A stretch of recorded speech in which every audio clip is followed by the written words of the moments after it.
Injil yang dibawa oleh Nabi Isa tidak ada lagi sekarang. Injil itu tidak pernah ada.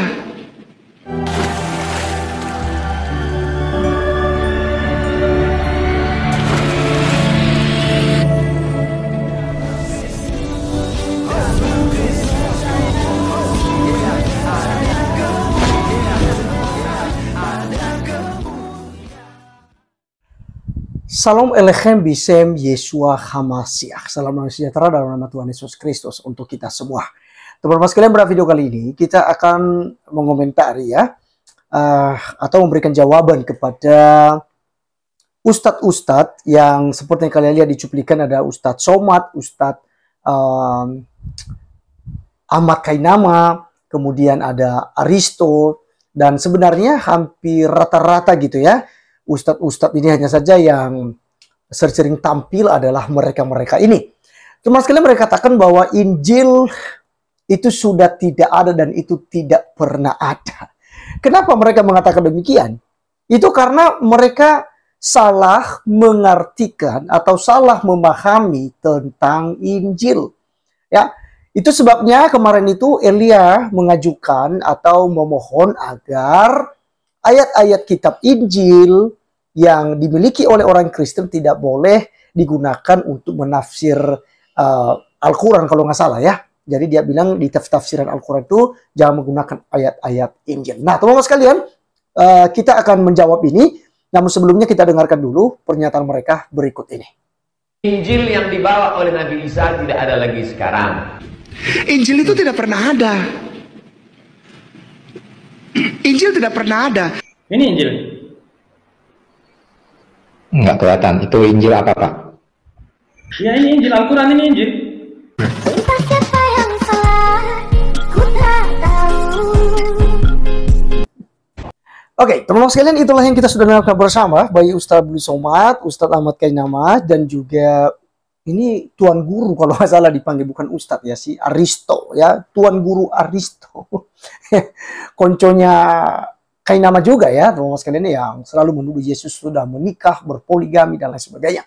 Nah, teman-teman sekalian, inilah yang selalu disuarakan oleh apologet Kristen, atau khususnya orang-orang Kristen, bahwa Injil itu dalam pemahaman Islam dan pemahaman Kristen itu berbeda.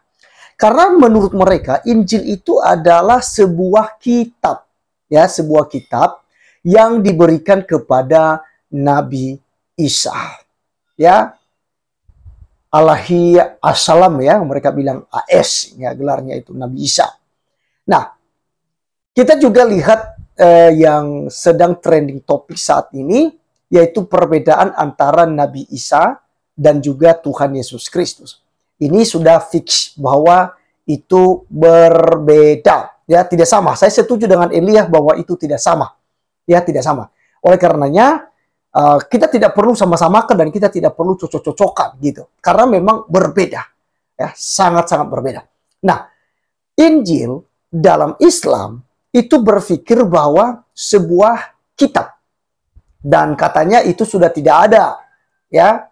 Sehingga karena itu tidak ada, maka mereka berpikir bahwa kitab Injil, yaitu Injil Sinoptik yang dimiliki oleh orang Kristen saat ini di Bible, mereka katakan itu sudah palsu.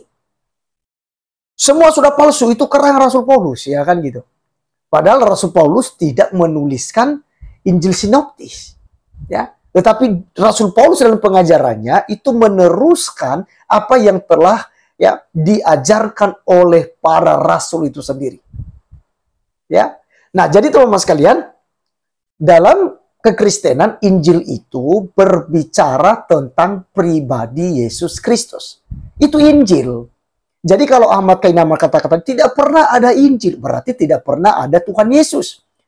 Atau yang mereka kenal sebagai Nabi Isa yang selama ini dicocok-cocokkan. Berarti dia nggak pernah ada di dunia ini. Tidak pernah lahir, tidak pernah diangkat ke langit gitu ya. Karena mereka pikirnya diangkat ke langit. Tidak pernah melakukan mujizat. Karena dia tidak pernah ada. Karena katanya Injil itu tidak pernah ada. Nah, jadi teman-teman sekalian, disinilah kita lihat bahwa sebenarnya mereka ini berada di dalam keraguan-raguan. Ya, berada di dalam keraguan-raguan. Atau juga ketika ditanyakan ya mengenai Injil ini, mereka tidak bisa menunjukkan yang asli, tapi mereka hanya keluar-keluar sudah palsu, sudah palsu, sudah palsu. Tetapi di sisi lain, mereka juga mengutip-ngutip ya satu persatu gitu ya, dicocok-cocokkan ya, yang mana yang mendukung argumentasi atau asumsi liar mereka, dan mereka katakan oh ini yang asli, sebenarnya yang ini tidak asli gitu. Saya juga bingung teman-teman sekalian, bagaimana cara mereka itu memilih mana yang asli dan mana yang tidak asli. Karena Alkitab itu terdiri dari 66 kitab. 39 kitab Perjanjian Lama, 27 kitab Perjanjian Baru dari Matius sampai Wahyu. Nah, jadi teman-teman sekalian, Injil itu dalam kekristenan adalah pribadi Yesus Kristus. Jadi kita bicara masalah Injil adalah pribadi Yesus. Mulai dari nubuatannya gitu ya, kelahirannya, kemudian pelayanannya, kematiannya di kayu salib, kemudian penguburan, kebangkitannya, dan kenaikannya ke sorga, dan juga janjinya bahwa dia akan datang kembali di akhir zaman untuk menjemput orang-orang yang percaya kepadanya. Jadi itulah Injil. Lalu kenapa ada Injil Matius, Markus, Lukas, Yohanes? Nah inilah ya para murid ya atau Injil sinoptik yang menuliskan dari sudut pandang mereka tentang pribadi Injil itu. Ya, makanya di dalam Injil Matius dia tuliskan silsilah Yesus Kristus. Ya, dituliskan menurut sudut pandangnya. Kemudian kitab Lukas juga menuliskan. Kemudian kitab Markus juga menuliskan dengan sudut pandang. Dan Yohanes, ya kalau kita lihat kitab Yohanes juga itu sebenarnya menuliskan juga bagaimana asal mula Yesus Kristus ini yang adalah Sang Logos, Sang Firman yang tadinya bersama-sama dengan Allah, ya, lalu muncul menjadi manusia. Jadi lebih ke asal mula, ya, daripada keilahian, ya, asal mula keilahian Tuhan Yesus Kristus itu diceritakan oleh kitab Yohanes ya atau Injil Yohanes. Nah, jadi teman-teman sekalian di sini kita bisa berikan perbedaan bahwa apa yang dipahami oleh orang Islam dan yang dipahami oleh orang Kristen itu benar-benar berbeda. Oleh karenanya teman-teman sekalian terkait tentang Isa, Yesus itu sekali lagi saya katakan bahwa semuanya sudah fix itu berbeda. Bahkan kalau kita tanyakan ya kalau memang sama ya misalnya ini kelahirannya itu. Nah, itu kan udah berbeda. Ya, itu yang sedang trending ya di beberapa media. Karena Isa ternyata lahir di bawah pohon kurma.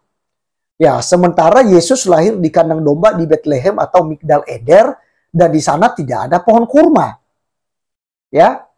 Tentang kematiannya juga itu berbeda. Isa diangkat. Yesus memang mengalami penyaliban mati. Ya kan? Lalu beberapa lagi perbedaan-perbedaan yang sangat signifikan dari kedua